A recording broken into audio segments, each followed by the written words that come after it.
Bapak Ibu Saudara, mari kita buka satu bagian dari kitab suci kita yang kita ambil dari Kisah Rasul pasal 1 ayat 8 sampai 11 ya.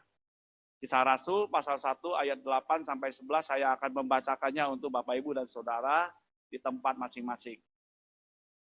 Tetapi kamu akan menerima kuasa kalau Roh Kudus turun ke atas kamu, dan kamu akan menjadi saksiku di Yerusalem dan di seluruh Yudea dan Samaria dan sampai ke ujung bumi.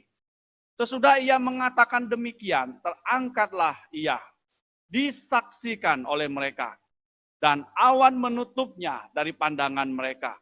Ketika mereka sedang menatap ke langit waktu ia naik itu, tiba-tiba berdirilah dua orang yang berpakaian putih dekat mereka dan berkata kepada mereka, "Hai orang-orang Galilea, mengapakah kamu berdiri melihat langit? Yesus ini yang terangkat ke sorga meninggalkan kamu, akan datang kembali dengan cara yang sama, seperti kamu melihat dia naik ke surga." Bapak, Ibu, Saudara-saudara, saya ingin mengatakan ini adalah sebuah peristiwa penting. Kita memperingatinya dan beribadah pada hari ini, karena ini juga merupakan satu peristiwa penting bagi jemaat gereja mula-mula.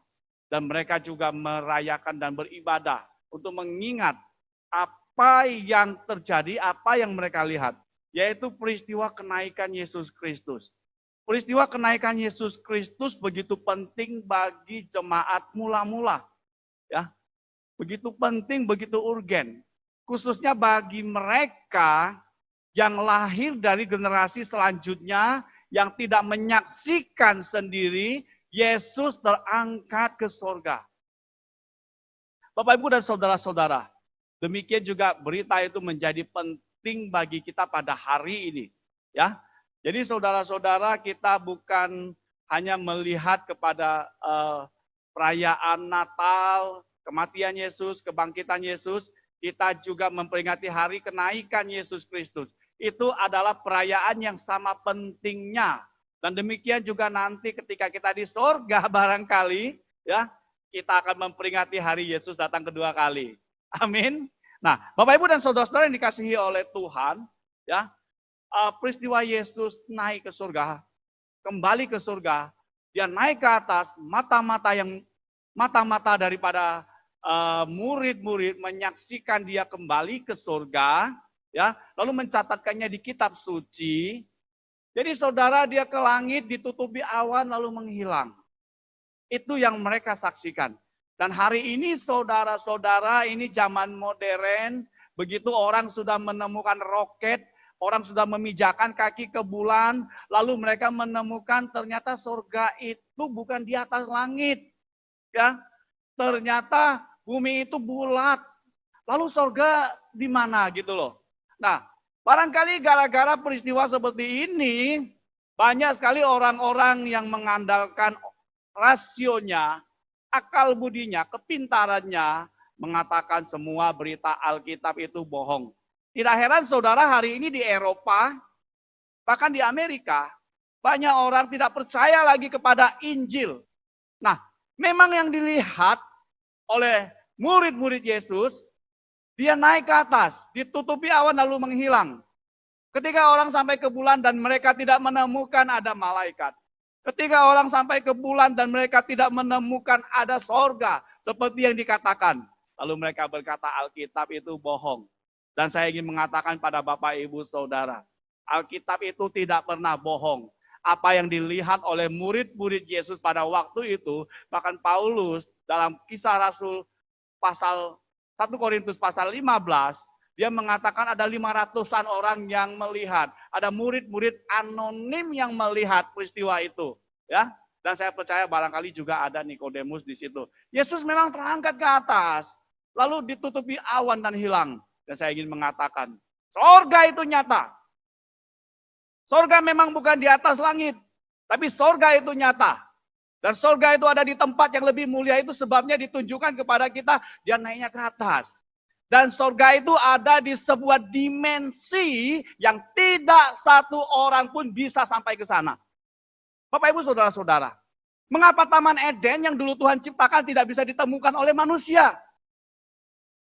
Kalau kita melihat petanya, barangkali dia itu ada di Irak atau sekitarnya. Ada sungai Tigris, ada sungai Efrat, ya. Tapi saudara, kenapa hari ini orang mencari-cari dan tidak menemukan Taman Eden? Bukankah Alkitab mengatakan ketika Adam dan Hawa diusir keluar, lalu Allah memerintahkan kerup-kerup, malaikat yang sangat kuat itu, dengan pedang yang menyala-nyala menutup pintu Taman Eden. Dan hari ini tidak seorang pun bisa menemukan Taman Eden. Apalagi sorga. Tidak seorang pun bisa sampai ke dimensi itu. Tidak satu orang pun dengan kepintarannya, dengan roketnya, dengan pesawatnya, bisa sampai ke sana. Hanya Tuhan yang tahu. Surga itu nyata, tapi di sebuah dimensi yang tidak seorang pun bisa sampai ke sana. Itu sebabnya hari ini saudara-saudara, ya, kita diingatkan kita punya Yesus Kristus yang sudah mati, bangkit, lalu kembali ke dimensi itu karena dia menjanjikan sesuatu. Nah, Bapak Ibu saudara-saudara, apa hubungannya kenaikan Yesus Kristus dengan engkau dan aku? Satu, saudara-saudara, ya, waktu Yesus di dunia, dia sering membicarakan perkara-perkara sorgawi. Ya. Jadi saudara, kalau tokoh-tokoh agama yang manapun, ahli filsafat yang manapun, kepercayaan yang manapun, waktu mereka bicara soal sorga, dan mereka belum pernah kembali ke sorga, saya hanya mengatakan itu cuman menghayal. Itu cuman bualan-bualan. Mereka bukan berasal dari sana. Mereka berbicara tentang sana. Jadi itu hanya bualan, saudara. Mereka tidak tahu. Barangkali hayalannya. Barangkali kata-kata orang. Barangkali dia punya perasaan. Tapi Yesus betul-betul hari ini kita peringati. Dia kembali ke sana, dia bicara masalah surga.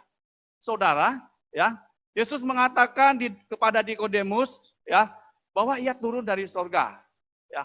Jadi saudara, dalam Yohanes pasal 3 ayat 13, Yesus berkata, anak manusia tidak seorang pun yang tahu surga, tapi anak manusia turun dari surga.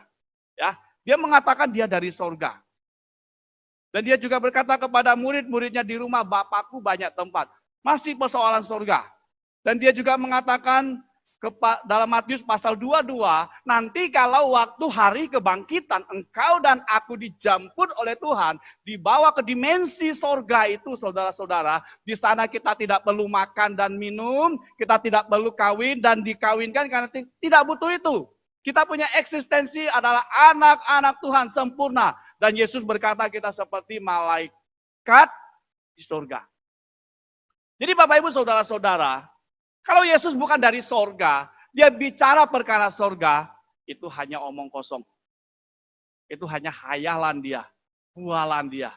Tapi kalau Yesus betul-betul dari sorga, dia bicara tentang sorga, itu valid dan itu sah adanya. Dan hari ini kita memperingati hari kenaikan Isa Al-Masih. Hari kenaikan Yesus Kristus. Ya, jadi Bapak Ibu saudara-saudara, Yesus bicara soal sorga. Dia datang ke dunia, dia mati, dia bangkit, dia kembali ke sorga. Ya, itu menjadi penting bagi kita. Itu sebenarnya semua perkataan-perkataan Yesus.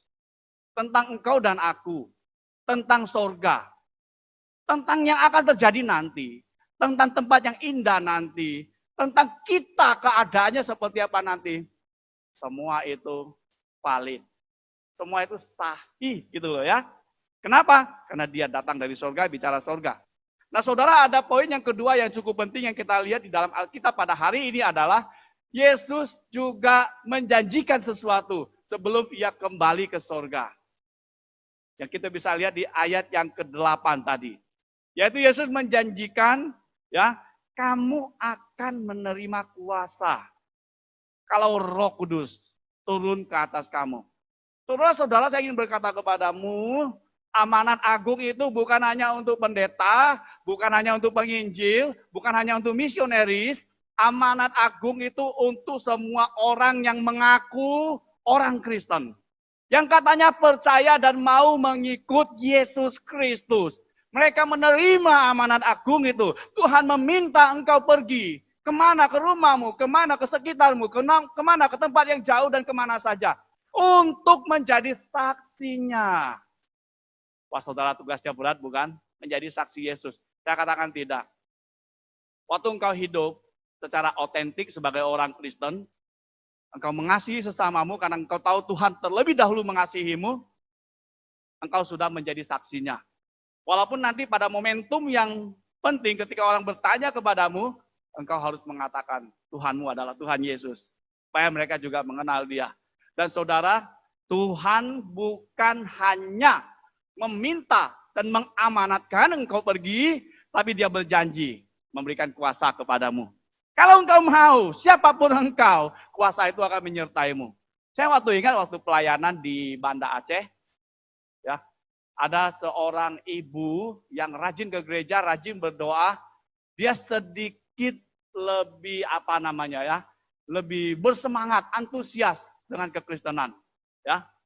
Jadi saudara-saudara, satu kali di toko dia itu pegawai atau pekerja yang bekerja di situ seorang wanita dirasuki oleh setan, ya, dirasuki oleh setan.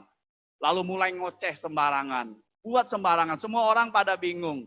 Dan ibu ini bukan pendeta, orang biasa, jemaat Tuhan, orang Kristen, sama seperti engkau dan aku barangkali. Kita sama-sama orang Kristen. Bedanya jabatanku atau pelayananku, statusku adalah pendeta, ya. Saudara adalah anak-anak Tuhan, jemaat. Tapi kuasa itu nggak terbatas untuk pendeta saja. Lalu ibu ini, ya, dia melihat tidak ada satu orang pun bisa menolong, lalu dia mulai berdoa, lalu dia memerintahkan kepada setan yang merasuki karyawannya. Dia katakan begitu, hai setan, yang merasuki anu-anu namanya gitu, ya. Dalam nama Tuhan Yesus, aku memerintahkan kepada engkau supaya kau keluar. Lalu setannya pergi. Dan anak itu, karyawan itu, akhirnya pulih kembali. Jadi Bapak Ibu Saudara-saudara, kenaikan Yesus Kristus ke surga menjanjikan Roh Kudus menyertai saudara. Jadi kalau ada orang yang bilang Yesus pergi kita jadi anak yatim piatu, no, itu pengajaran yang salah. Yesus pergi dan dalam Yohanes 14 dia sudah mengatakan dia akan meminta seorang penolong, seorang parakletos yang akan memimpin. Parakletos itu adalah penasehat, penghibur, penguat, ya, pemimpin yang memimpin kita hidup untuk menjadi saksi Kristus saat engkau masih memijakan kakimu di muka bumi ini, ya. Engkau tidak perlu banyak bersaksi lagi kalau udah di surga. Di dunia perlu, karena masih banyak jiwa-jiwa yang Tuhan kasihi dan mereka masih belum mengenal Kristus. Nah, jadi Bapak Ibu Saudara-saudara, kenaikan Yesus Kristus itu berarti dia meminta Roh Tuhan yang Maha Kuasa datang tinggal bersamamu tanpa ada batas, memimpin engkau, lalu memberikan kuasa kepadamu untuk menjadi saksi Kristus. Ya, dia tidak pernah meninggalkan kita, dia memimpin kita, lalu dia memberikan kuasa kepada kita. Kalau engkau percaya, sungguh-sungguh percaya, engkau boleh pakai kuasa itu untuk menjadi saksi Kristus. Ya, jadi Bapak Ibu Saudara, ini adalah janji yang penting untuk engkau dan aku. Yesus kembali ke surga berarti masih ada kepastian mujizat, ada kepastian penyertaan Tuhan. Engkau tidak pernah berjalan sendiri. Roh Kudus, Parakletos, dia sanggup menguatkan. Asal engkau buka hati, engkau panggil namanya, yaitu Yesus Kristus. Minta penghiburan kepadanya, minta kekuatan kepadanya, minta kuasa kepadanya untuk melakukan perkara besar. Dan dia pasti akan melakukannya. Karena hanya untuk kemuliaan Tuhan.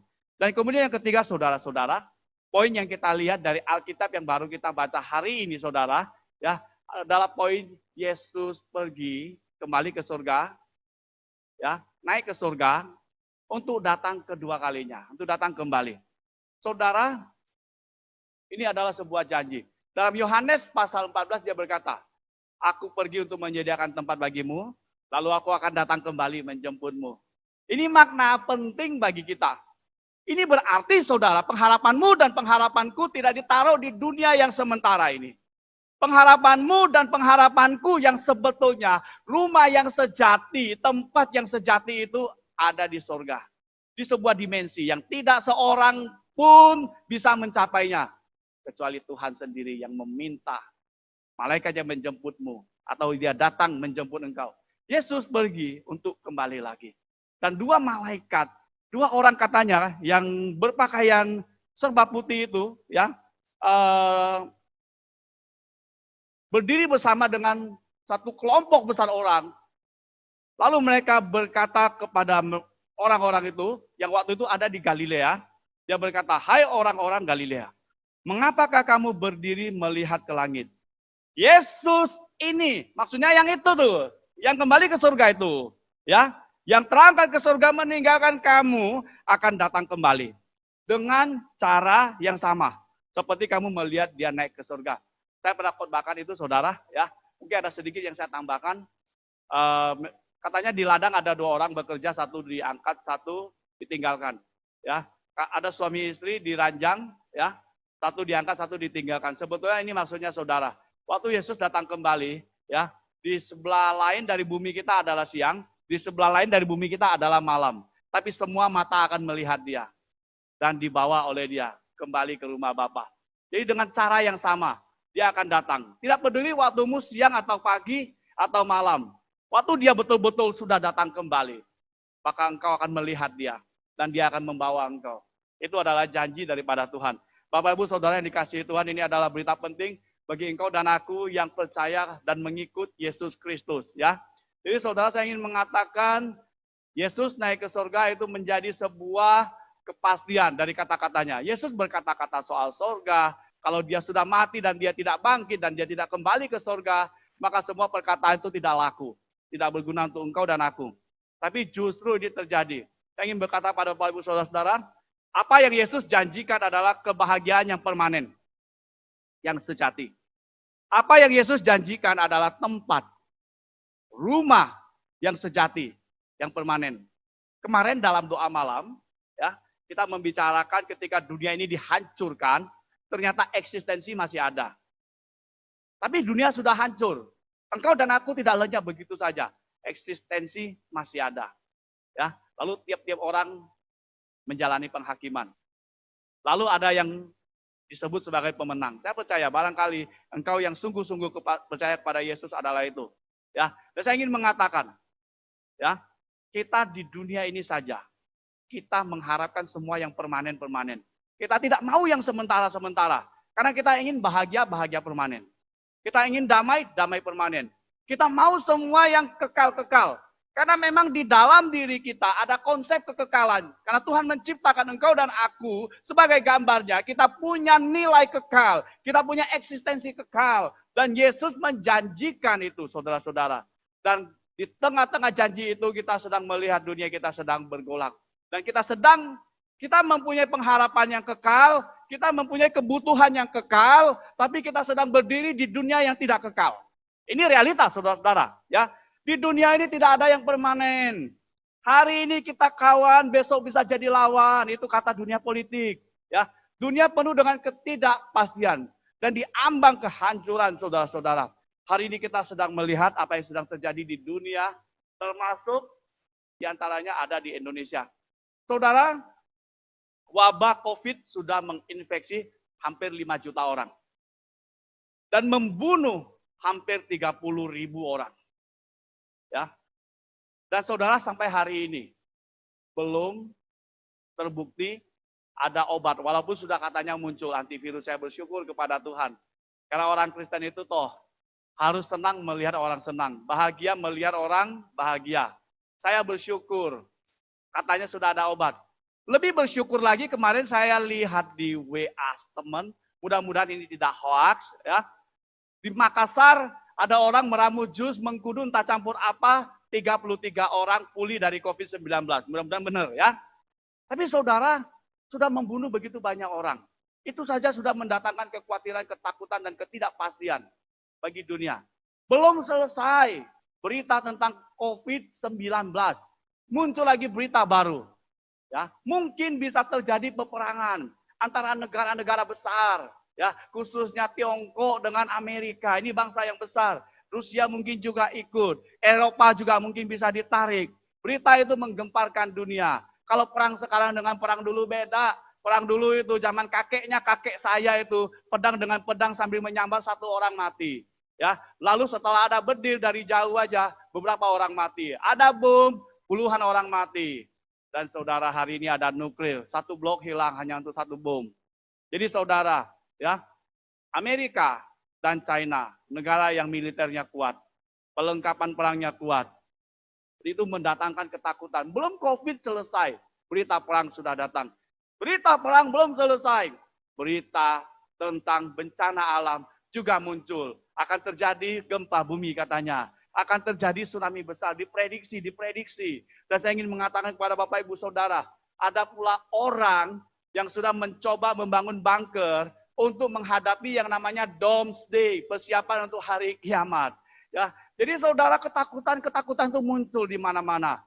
Kenapa orang bangun bunker? Untuk menghindari semua itu. Karena di dalam pikirannya, di dalam kerinduannya, harapannya, dia menginginkan yang kekal, yang permanen. Sementara dunia tidak pernah memberikan yang kekal dan permanen. Kecuali Yesus Kristus. Yang sudah berjanji. Dan yang sudah kembali ke tahtanya. Dan katanya, menyediakan tempat bagimu dan bagiku. Bahkan menjadi juru syafaat bagimu dan bagiku. Nah, Bapak Ibu saudara-saudara, ini adalah hal yang penting, ya. Jadi saudara, Yesus naik ke surga menjadi jaminan yang kekal bagi engkau dan bagi aku, ya. Nah, masalahnya apakah saudara dan saya yang melihat dunia yang tidak pasti ini, punya tuntutan yang pasti itu, sudah melihat Yesus menjanjikan dan berkuasa atas itu, mau membuka hati, menerima dia dan mengikuti dia sebagai Tuhan dan Juru Selamatmu. Kalau engkau memiliki Yesus di dalam hidupmu, engkau akan hidup seperti dia. Kalau engkau memiliki Yesus, menerima dia sebagai Tuhan dan Juru Selamatmu, dia kenal engkau dan engkau kenal dia, sudah pasti engkau boleh tinggal di rumah yang dijanjikannya. Rumah yang kekal, yang permanen, yang selama-lamanya. Dan bagi Bapak Ibu Saudara yang katanya sudah percaya pada Yesus Kristus, bahkan yang dengan iman berani mengaku orang Kristen sejati, saya ingin mengatakan, apakah saudara sudah memelihara iman? Memang saudara sendiri wajib memelihara iman, ya, karena yang kita percaya nilainya sangat tinggi. Itu sebabnya saudara, engkau jangan takut bayar harga. Ingat saudara, orang Kristen wajib bayar harga untuk imannya, karena imannya bukan iman gampangan, karena imannya menjanjikan sesuatu yang tidak bisa dunia berikan. Apakah engkau berani bayar harga untuk imanmu? Itu yang Tuhan mau, ya, memelihara iman. Jangan takut rugi kalau engkau melayani. Berusaha, buang dirimu, majukan salib Kristus kalau engkau melayani. Karena engkau pengikut dia, dia di depan, engkau ikut. Jangan engkau berdiri di depan, Yesusnya kamu taruh di belakang, engkau rugi. Karena dialah panglimanya. Ya. Kemudian Bapak Ibu Saudara-saudara, tugas memelihara iman juga tugas kami sebagai hamba-hamba Tuhan. Berusaha menyampaikan firman Tuhan yang bertanggung jawab dan alkitabiah kepada saudara. Ya. Dan saudara, apakah engkau memelihara iman? Kalau engkau harus bayar harga, jangan takut. Engkau sedang menginvestasikan sesuatu milikmu yang terbatas, yang tidak permanen, untuk sesuatu yang permanen. Itu sebabnya tugas amanat agung itu mengindikasikan saudara diminta oleh Tuhan, jangan cuma kejar harta duniawi, tapi kejar juga harta surgawi. Itu yang Tuhan mau. Itu arti kenaikan Yesus Kristus. Apakah saudara pelihara iman? Harus dijaga. Jangan sampai gugur imanmu. Tetap bersama engkau. Imanmu tetap nyata, Kristus tetap nyata dalam hidupmu. Dan dia akan menunjukkan kepadamu kuasanya, karena dia menjanjikannya.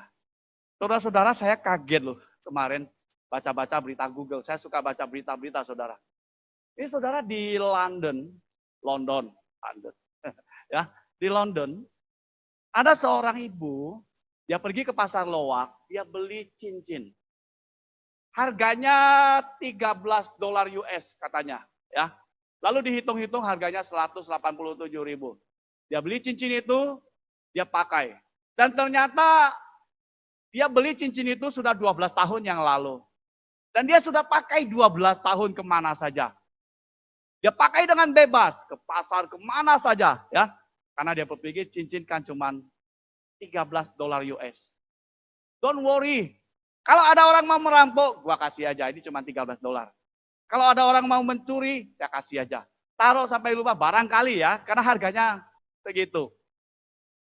Jadi saudara, dia berkata, saya sudah pakai 12 tahun cincin ini. Satu kali dia pergi ke toko permata, entah bagaimana iseng, dia minta cincin ini, yang ada batu permata yang kecil untuk diperiksa. Ternyata ketika diperiksa, saudara-saudara, ya, diperiksa batu permatanya, itu adalah batu permata yang sangat langka pada abad ke-19. Lalu orang membuka harga 22 miliar. Saudara, kalau engkau orang itu, saya turut bahagia bersamamu. Ya, karena ini adalah suatu hal yang hebat sekali. Engkau beli murah, engkau anggap biasa, tapi ternyata tidak biasa. Ya. Demikian juga iman kita, saudara. Engkau dapatkan iman ini karena anugerah Tuhan, karena Yesus mati untukmu. Diberikan kepadamu secara cuma-cuma. Bukan berarti engkau berhak mendapatkannya. Tapi ini anugerah. Untuk semua orang secara gratis. Karena gratis orang pikir murahan. Ibu itu juga pikir cincinnya murah, cuma $13. Untung nggak dia buang. Coba saudara bayangkan ya. Waktu itu dia kasih cincinnya ke saya atau ke orang lain. Tiba-tiba cincinnya berharga sedemikian. Jangan-jangan ibu itu bisa mati jantungan, ya kan? Ya kan? Gila, harganya segitu. Saya kasih pendeta Johan. Waduh, Pak Johan, saya minta balik lah. Mungkin bisa begitu ya. Tapi saudara-saudara, itulah iman kita. Ingat, karena manusia tidak mampu, maka Tuhan memberikan secara cuma-cuma. Pertanyaannya adalah, are you keep your faith? Apakah engkau memelihara imanmu? Apakah engkau berani bayar harga untuk imanmu? Apakah engkau menjunjung tinggi imanmu? Karena harganya lebih daripada 22 miliar. Tempat yang permanen dan kekal di surga untuk selamanya. Karena Yesus yang mati untukmu, menjanjikan untukmu, dia sudah kembali ke sana, dia melakukan apa yang dia katakan. Mari kita berdoa. Tuhan, kami rindu kalau firman-Mu